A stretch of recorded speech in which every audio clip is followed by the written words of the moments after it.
嗨，亲爱的书友们，欢迎来到书海时光，一个为你每日推荐好书的心灵驿站。赶快关注我们，一起畅游书海，让阅读点亮每一天的精彩。大家好，今天我怀着一种复杂而充满使命感的心情，向大家介绍一本意义非凡的书《人类的破坏性剖析》。这本书的作者姓名，一位在人类行为研究领域享有声誉的学者。他以深邃的洞察力和严谨的学术态度，为我们揭示了人类内心深处那些常常被忽视却又极具破坏力的力量。这本书的价值，就如同在黑暗中为我们点亮了一盏明灯。在当今社会，我们目睹了无数的冲突、战争、环境破坏以及人与人之间的冷漠与伤害。这些现象背后，是否存在着某种共通的破坏性因素在作祟呢？人类的破坏性剖析将为我们揭开这个谜底。它不仅仅是一本学术著作，更是一本能够改变我们看待世界、看待他人以及看待自己方式的指南。对于每一位读者来说，阅读这本书可能会引发一场思想的革命，让我们从根源上理解那些导致破坏性行为的因素，从而有机会在我们的生活中，在社会的各个层面去减少这些破坏，创造一个更加和谐美好的世界。让我们先来思考一个问题：我们是否曾经因为一时的冲动、愤怒或者嫉妒，而说出伤人的话，或者做出让自己后悔不已的事情？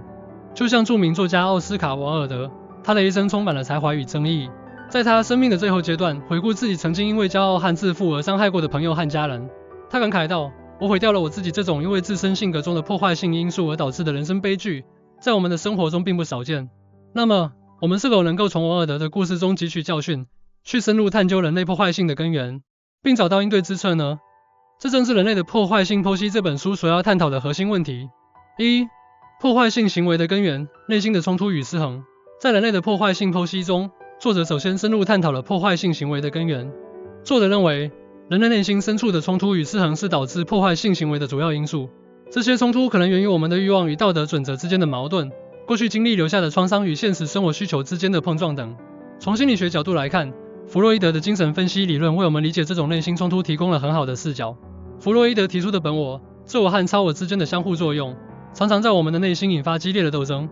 本我代表着我们最原始的欲望和冲动，它渴望满足一切需求，不受任何约束。而超我则是我们内心道德的守护者，它遵循着社会规范和道德准则，对本我的欲望进行约束。自我则在这两者之间扮演着协调者的角色，试图在满足本我需求的同时，不违反超我的原则。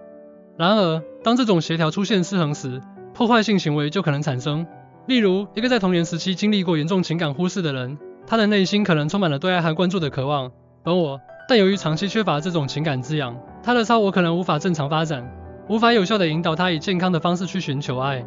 在现实生活中，当他遇到一些挫折或者人际关系中的问题时，内心的这种失衡就可能导致他出现攻击性行为或者自我毁灭的行为，如酗酒、吸毒等，以此来暂时缓解内心的痛苦。要应对这种因内心冲突与失衡导致的破坏性行为，我们需要学会自我觉察和自我调节。自我觉察是第一步，它要求我们深入地审视自己的内心世界，了解自己的欲望、恐惧、创伤以及内心各种力量的相互作用。我们可以通过冥想、日记记录等方式来培养自我觉察能力。书中提到，只有当我们真正看清自己内心的战场，我们才能找到和平的途径。就像一位曾经有暴力倾向的年轻人，在经过心理治疗后，开始学习观察自己情绪爆发前的征兆。他发现，每当自己感到被忽视或者被误解时，内心就会涌起一股强烈的愤怒。通过不断的练习自我觉察，他能够在情绪爆发之前，及时的调整自己的心态，采取更理智的方式来处理问题。自我调节则是在自我觉察的基础上，运用一些有效的策略来平衡内心的各种力量。我们可以学习一些情绪管理技巧，如深呼吸、积极的自我对话等。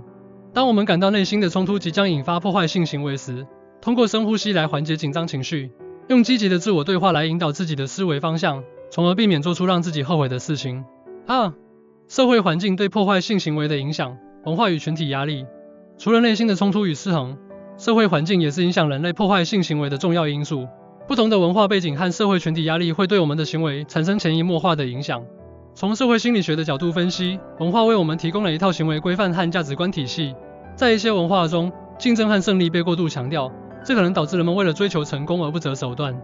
例如，在某些商业文化中，为了在竞争中脱颖而出，企业之间可能会采取不正当的竞争手段，如恶意诋毁竞争对手、操纵市场等。这种文化氛围会塑造人们的行为模式，使得破坏性行为在这种环境下被视为一种可以接受甚至是被鼓励的方式。群体压力同样对破坏性行为有着深远的影响。个体在群体中往往会受到来自其他成员的压力，为了获得群体的认同和接纳，他们可能会放弃自己的原则和价值观，做出一些违背本意的破坏性行为。心理学家所罗门·阿希的群体压力实验就很好地说明了这一点。在实验中，参与者被要求在判断线条长度时做出选择。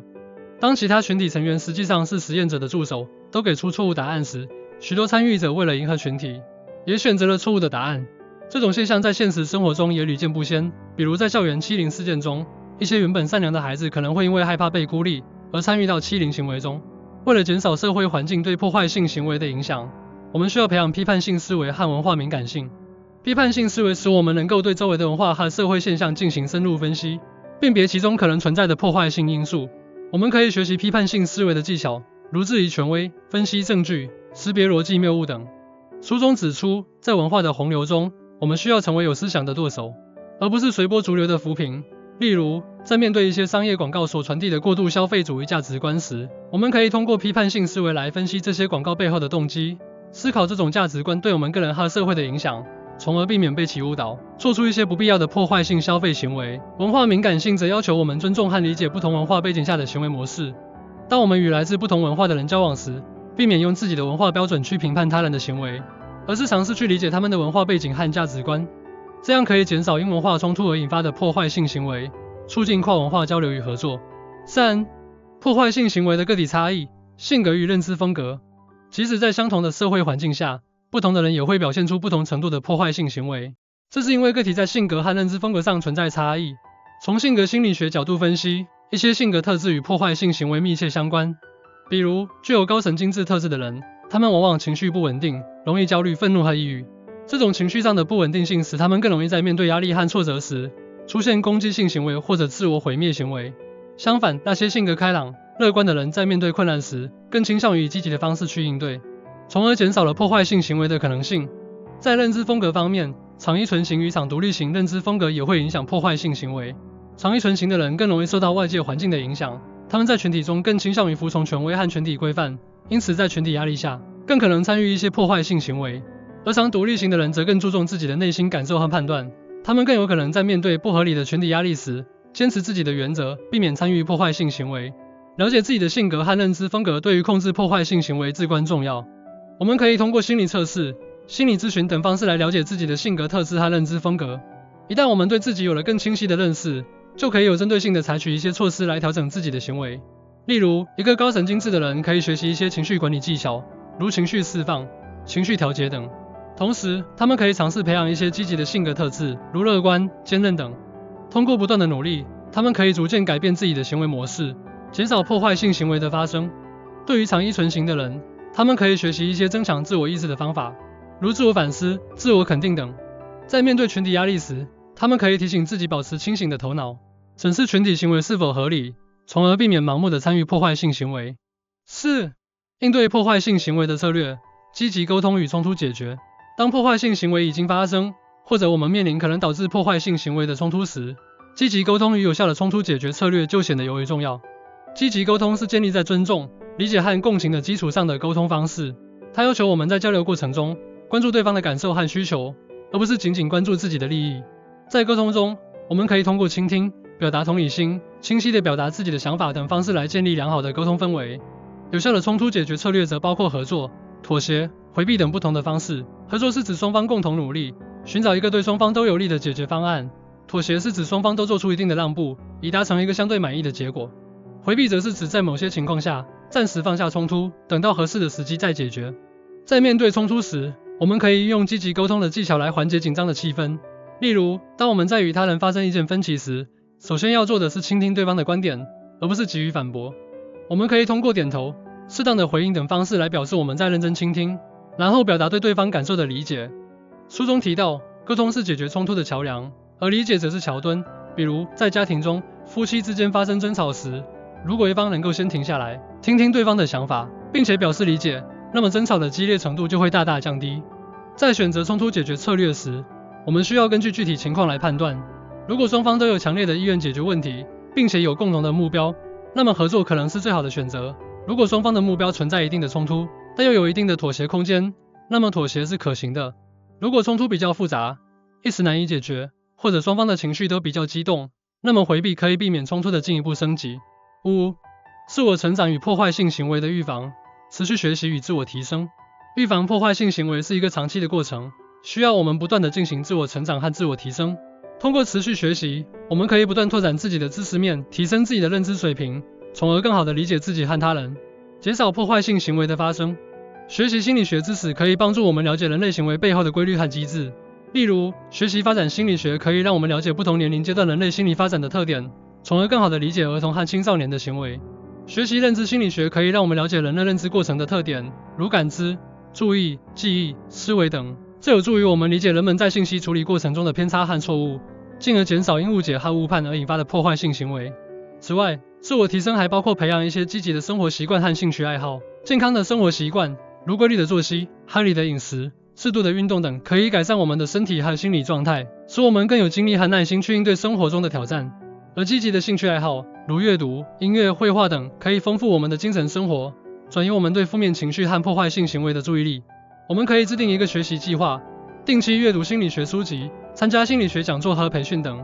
同时，我们也可以尝试学习一些新的技能，或者发展一些新的兴趣爱好。例如，学习一门新的语言可以拓宽我们的视野，让我们接触到不同的文化和思维方式。学习绘画可以培养我们的创造力和专注力。书中强调，自我成长是抵御破坏性行为的坚固盾牌。通过持续的学习和自我提升，我们能够不断地完善自己的人格，提升自己的心理韧性。当我们面对生活中的困难和挫折时，我们能够以更加成熟和理智的态度去应对，而不是被消极情绪所左右，从而有效地预防破坏性行为的发生。总而言之，人类的破坏性剖析是一本充满智慧和洞察力的书，它为我们深入剖析了人类破坏性的根源、影响因素以及应对策略，为我们理解自身行为和改善人际关系提供了宝贵的指导。这本书的核心价值在于它为我们打开了一扇通往内心世界的大门，让我们能够清晰地看到那些隐藏在黑暗中的破坏性力量。它教会我们如何运用心理学原理和有效的策略去化解这些破坏性力量，引导我们走向更加积极、和谐的生活道路。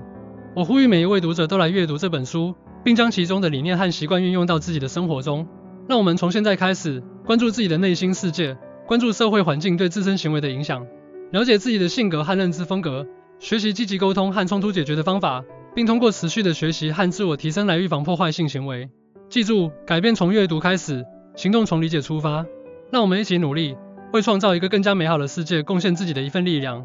相信自己，你拥有改变的力量，而这本书就是那把开启改变之门的钥匙。行动起来吧！